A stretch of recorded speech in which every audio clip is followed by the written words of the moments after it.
नवरात्रि तृतीय दिवस। माँ चंद्रघंटा की कथा एवं महत्व। नवरात्रि का तीसरा दिन माँ दुर्गा के चंद्रघंटा स्वरूप को समर्पित होता है। यह दिन साधकों के लिए अति महत्वपूर्ण होता है क्योंकि इस दिन देवी के दिव्य और रौद्र रूप की पूजा की जाती है। माँ चंद्रघंटा की कृपा से साधक में वीरता, निर्भयता और सौम्यता का विकास होता है। माँ चंद्रघंटा का स्वरूप। माँ चंद्रघंटा का स्वरूप परम सौम्य एवं तेजस्वी है। उनके मस्तक पर अर्ध चंद्र स्थित होने के कारण उन्हें चंद्रघंटा कहा जाता है।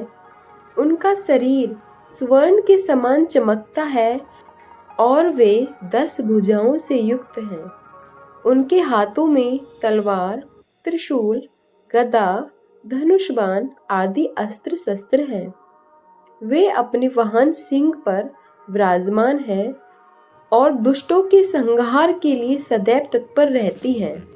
एक समय की बात है जब माता पार्वती ने भगवान शिव को पति रूप में प्राप्त करने के लिए कठोर तपस्या की।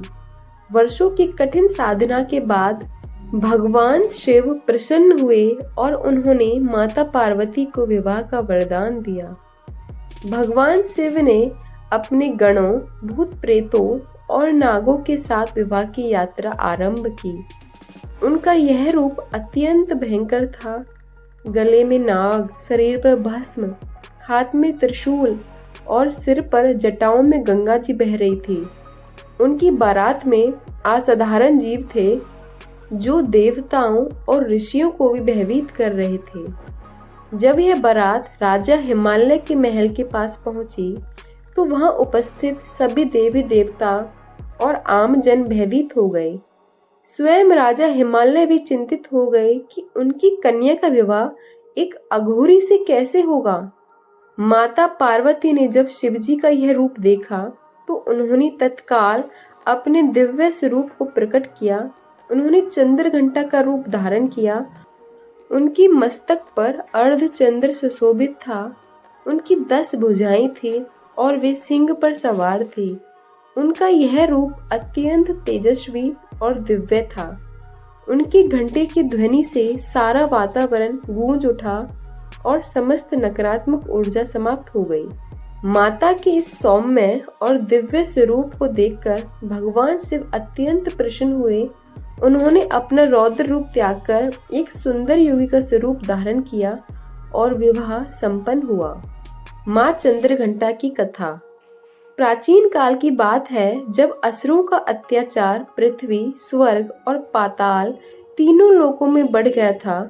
तब देवता अत्यंत चिंतित हुए। दानवों का राजा महिषासुर अपनी शक्ति के कारण देवताओं को परास्त कर स्वर्ग लोक पर अधिकार कर चुका था। उसने इंद्रदेव को पराजित कर स्वर्ग से बाहर कर दिया और स्वयं स्वर्ग की गद्दी पर बैठ गया। सभी देवता भगवान विष्णु, शिव और ब्रह्मा के पास गए और अपनी व्यथा सुनाई। तब सभी देवताओं के तेज से एक दिव्य शक्ति उत्पन्न हुई। यह शक्ति माँ दुर्गा के रूप में प्रकट हुई। जब महिषासुर को इस बात का पता चला कि एक देवी का जन्म हुआ है जो उसका अंत कर सकती है, तो उसने देवी को युद्ध के लिए ललकारा। देवी ने जब युद्ध स्वीकार किया तब उन्होंने अपने चंद्रघंटा स्वरूप को प्रकट किया। माँ चंद्रघंटा सिंह पर आरूढ़ होकर युद्ध भूमि में आई। उनका भयंकर रूप देखकर महिषासुर भयभीत हो गया। युद्ध कई दिनों तक चलता रहा। अंततः माँ चंद्रघंटा ने अपने त्रिशूल से महिषासुर का वध कर दिया और देवताओं को उनका स्वर्ग वापस दिलाया। इस प्रकार माँ चंद्रघंटा की कृपा से देवताओं ने पुनः स्वर्गलोक प्राप्त किया और सृष्टि में पुनः धर्म की स्थापना हुई। माँ चंद्रघंटा की पूजा विधि। प्रातः काल स्नान कर स्वच्छ वस्त्र धारण करें। माँ चंद्रघंटा का ध्यान करें और उनके समक्ष दीप जलाएं। चावल, दूध और गुड़ से बने प्रसाद का भोग लगाएं। ओम देवी चंद्रघंटाय नमः मंत्र का जाप करें। दुर्गा सप्तशती का पाठ करें। रात्रि में माँ का जागरण करें और भजन कीर्तन करें। श्लोक। माँ चंद्रघंटा की स्तुति।